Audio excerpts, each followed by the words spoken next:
রাখে আল্লাহ মারেকে।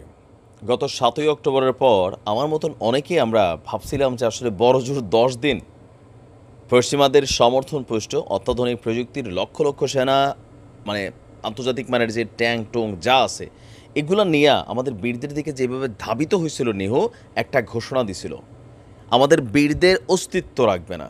কিন্তু আজকে দেখেন বীরদের অস্তিত্ব ঠিকই আছে। এ কথা কে বলতেছে? তাদের দেশের গোয়েন্দা সংস্থা, আমেরিকার গোয়েন্দা সংস্থা, যুক্তরাজ্যের গোয়েন্দা সংস্থা। বরং চলছে আগের তুলনায় অনেকটা শক্তিশালী হয়েছে, মেম্বারও বাড়ছে। কিন্তু যে প্রধানমন্ত্রী নেহু এই ঘোষণা দিল, তার ভাই অস্তিত্ব আছে কিনা আসুন দেখি। ইসরায়েলের গণমাধ্যমে প্রকাশিত বেশ কিছু নিবন্ধনকে আমরা আজকে ফোকাস করে দেখাচ্ছি। বীররা ঠিকই বীরদের জায়গায় আছে দাদন, তুমি কিন্তু তোমার জায়গায় আর থাকতে পারতেছ না। এমনকি ইসরায়েলের ইতিহাসে মানে জনগণ কর্তৃক নিন্দিত অথবা জনগণের সমর্থন হারানো সর্বপ্রথম যদি কোনো প্রেসিডেন্ট থাকে যিনি সবচেয়ে বেশি এই মুহূর্তে জনতার রোষানলে পড়েছে, সেই ব্যক্তির নাম হচ্ছে নেহু। বেশিরভাগ ইসরায়েলি এখন আর নেহুকে প্রধানমন্ত্রী পদে দেখতে চায় না। এর বদলে যুদ্ধকালীন মন্ত্রিসভা থেকে সদ্য পদত্যাগ করা বেনি গান্স, তাকেই আপনার বেশিরভাগ মানুষ প্রধানমন্ত্রী দেখতে চায়।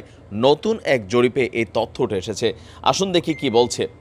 গত ৮ মাসেরও বেশি সময় ধরে যে যুদ্ধ চালাচ্ছে নেহুর সরকার বা তার সেনাবাহিনী দিয়া, আমজনতা সেটার বিপরীতে কিন্তু মোটামুটি একটা অবস্থান নিয়েছে। আর জনতার এই রোষানলটা কোন লেভেলে পড়ছে তার বিরুদ্ধে, ইসরায়েলের ইতিহাসে কোনো প্রধানমন্ত্রীকে পদত্যাগ করানোর জন্য এত পরিমাণ জনগণ রাজপথে নামে নাই। ইসরায়েলের পুলিশ এতটা মানে কি বলা হয় যে ভায়োলেন্স ক্যারেক্টারে জয় নাই, যতটা এইবার নিজের ক্ষমতাকে পাকাপোক্ত করার জন্য আমরা দেখছি নেহুর পুলিশ বাহিনীর অ্যাক্টিভিটিস। তো সকল কিছু মিলিয়ে গতকালকে ইসরায়েলের দৈনিক পত্রিকা ম্যারিভের প্রকাশিত এক জরিপ আপনার নেহুর ঘুম কেড়ে নিয়েছে।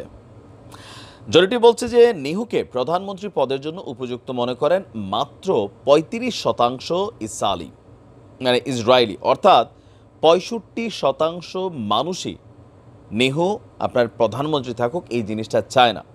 অন্যদিকে ৪১% নাগরিক, যিনি সদ্য কি বলা হয় যে আপনার পদত্যাগ করছেন যুদ্ধকালীন মন্ত্রিসভা থেকে, বেনি গান্সের পক্ষে রায় দিয়েছে। অর্থাৎ ৪১% ইসরায়েলি নেহুর তুলনায় তাকে ভালো মনে করছে।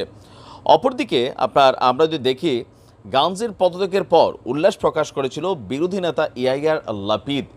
বেনি গান্সের এই পদত্যাগের কারণে নেহু যেমন বিপর্যয়ের মুখে পড়েছেন, তেমনি কঠিন যুদ্ধের মধ্যে ইসরায়েল আরও অনিশ্চিত অবস্থার মধ্যে পড়েছে।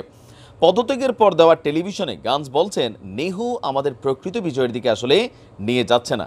সেই কারণে আমি যুদ্ধকালীন মন্ত্রিসভা থেকে বিদায় নিচ্ছি এবং আগাম নির্বাচনের আহ্বান জানাচ্ছি। এমনকি নির্বাচনের তারিখ ঠিক করার জন্য নেহুকে সে একটা ডেটও দিয়েছে। এমন একটা নির্বাচন হওয়া উচিত যা এমন কোনো সরকার প্রতিষ্ঠা করবে যারা জনগণের আস্থা অর্জন করবে এবং রাষ্ট্রের চ্যালেঞ্জ মোকাবেলা করতে সক্ষম হবে। তো সকল কিছু নিয়ে বেনি গান্সের পদত্যাগ, বিপরীত দলগুলোর যে প্রটেস্ট, রাজপথে মানুষের অবস্থান, সব জরিপ বলছে বেনি গান্স এবং ইয়ার লাপিদ এই মুহূর্তে ইসরায়েলের আপকামিং নির্বাচনের কন্টেস্টার হবে। আর নেহু থার্ড, মানে ৩ নাম্বার বকরি হিসাবেই হয়তো আমরা দেখতে পাবো। আর খুব অল্প দিনের মধ্যেই ইসরায়েলের নতুন নির্বাচন হতে যাচ্ছে। নেহু তার ক্ষমতা হারাবে, এটা তো 100%। বীররা ঠিকই আছে, নেহু তোমার চেয়ারটা আছে তো, থাকবে তো। ইতিহাস তোমাকে কিভাবে দেখবে খেয়াল রেখো, একটু ক্ষমতা থেকে খালি পয়টা দেখো, সময় বলবে। ভালো থাকুন, আসসালামু আলাইকুম।